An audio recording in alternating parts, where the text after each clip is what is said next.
안녕하십니까. 이번 영상에서는 2022년 10월에 발표된 미국 은퇴가구의 자산, 소득, 생활비 등에 대한 자료를 간단히 정리해 보았습니다. 미국에서 은퇴를 했거나 은퇴를 준비하시는 교포분들은 미국 은퇴자들과 본인을 비교해 보실 수 있습니다. 그리고 한국에서 은퇴하신 분들의 경우는 미국 은퇴자들과 얼마나 다른지 비교해 보는 것도 흥미로울 수 있을 것 같습니다. 통계자료 대상 연령 분포. 통계자료의 대상인 은퇴자들의 연령은 62세부터 75세로서 62에서 64세가 22%, 65에서 69세가 40%, 70에서 71세가 14%, 72에서 75세가 24%입니다. 성별로는 남성이 45%, 여성이 55%입니다. 그리고 백인이 80%, 유색인종이 20%입니다. 은퇴자의 학력. 은퇴자의 학력은 고졸이 15%, 2년제 대학이나 직업학교 졸업이 35%, 4년제 대졸이 30%, 석사학위 이상이 20%입니다. 은퇴가구 구성. 은퇴가구 구성을 보면 전체의 53%는 부부가 동거 중이고 이혼을 했거나 부부가 별거하고 있는 경우가 21%, 배우자와 사별한 경우가 13%, 결혼을 한 적이 없는 경우가 10%, 결혼을 하지 않았지만 동거인이 있는 경우가 3%입니다.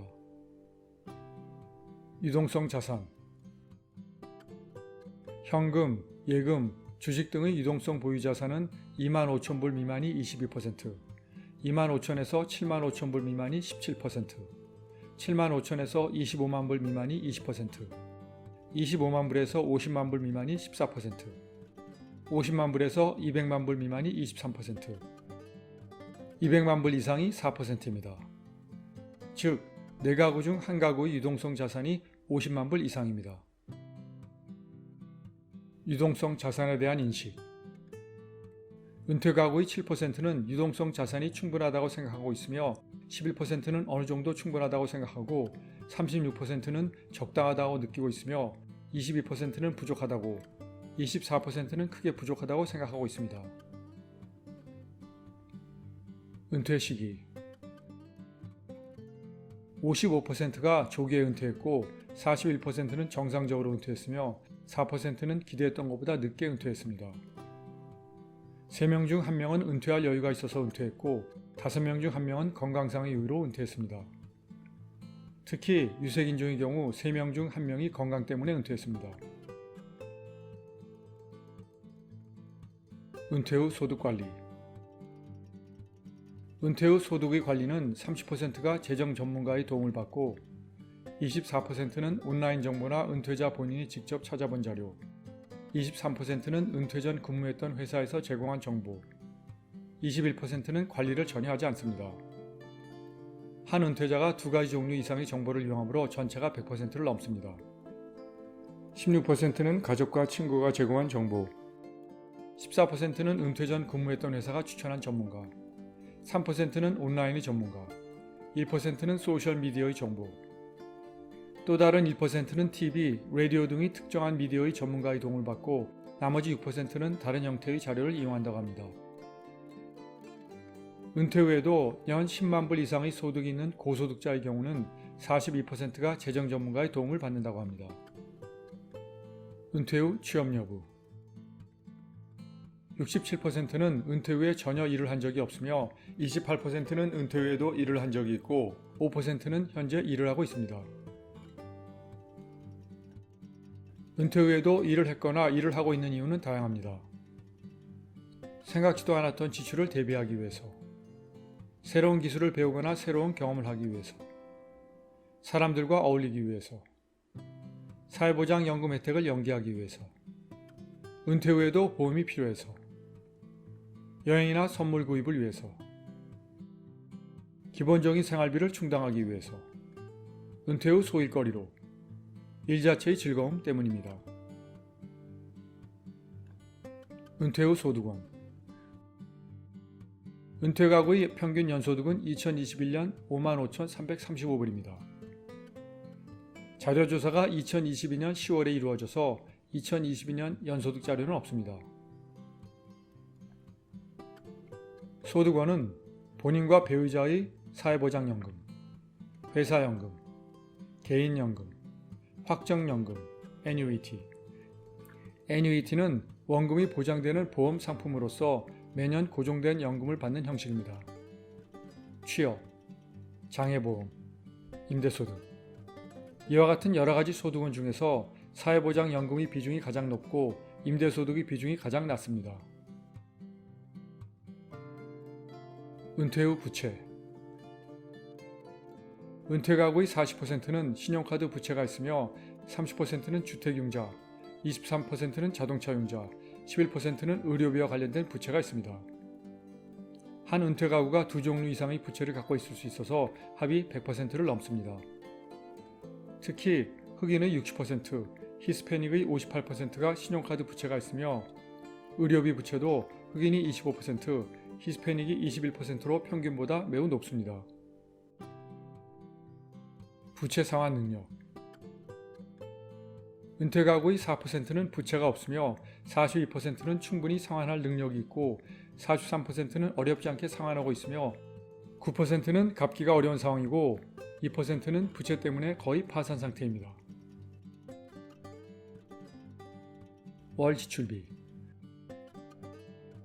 2021년의 자료를 참고하면 은퇴 가구는 평균 연소득 55,335불이고 이 중에서 52,142불을 지출하고 3,194불을 저축합니다.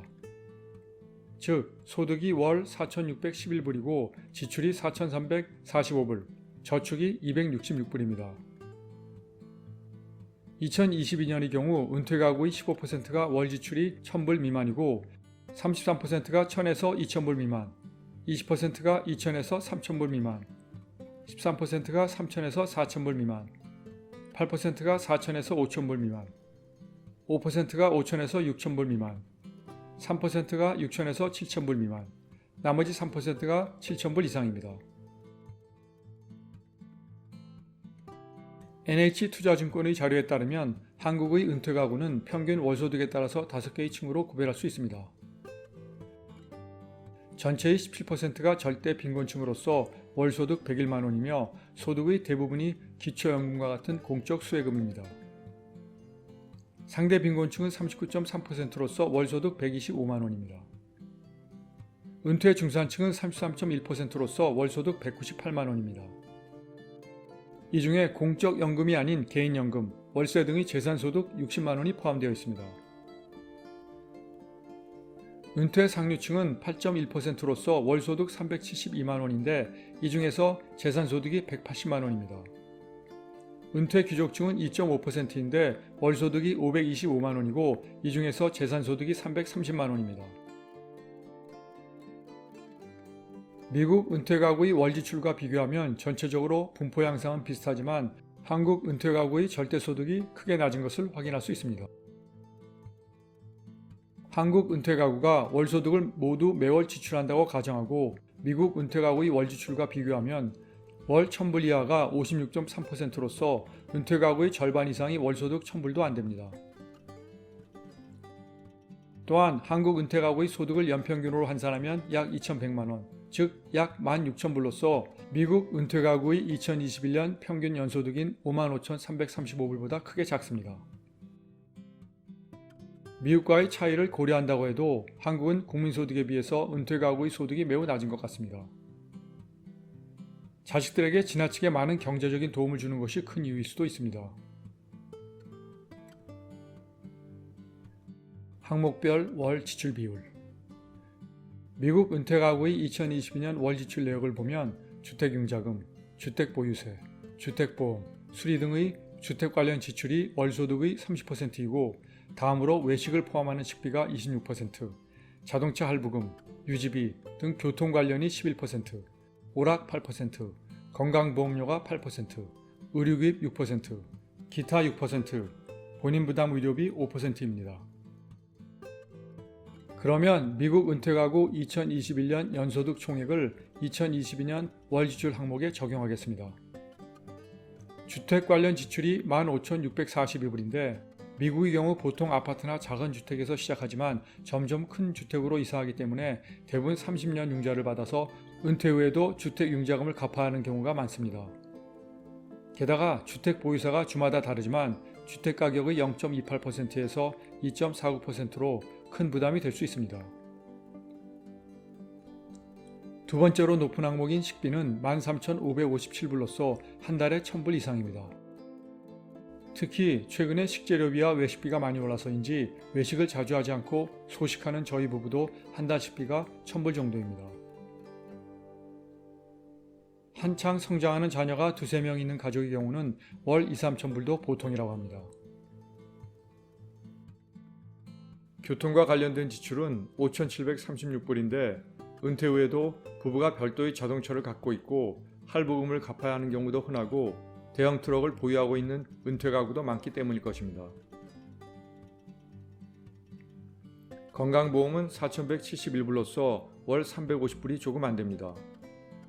65세 이상이 되면 대부분 국가의료보험 제도의 혜택을 받기 때문에 상대적으로 지출이 적지만 저희 부부의 경우는 2024년에 65세가 되는 와이프의 보험료도 포함하면 최소한 월 500불 이상을 예상하고 있습니다. 평균이 월 350불인 것은 저소득층의 경우 보험료를 거의 내지 않기 때문인 것 같습니다. 여행, 운동 경기 관람, 케이블 TV 등을 포함하는 오락은 연 4,171불입니다. 의류 구입은 연 3,128불입니다. 나이가 들면 특히 의류, 신발 등에 별로 욕심이 생기지 않는데 미국인들은 생각보다 많이 지출하는 것 같습니다. 그리고 여러가지 사소한 것들에 연 3,128불을 지출합니다. 나머지 5%는 의료 서비스를 받을 때 개인이 부담해야 하는 의료비입니다. 항목별 지출 비율은 반올림한 퍼센트이기 때문에 같은 퍼센트라도 실제 지출액은 다릅니다. 소득 외 자산에 대한 계획.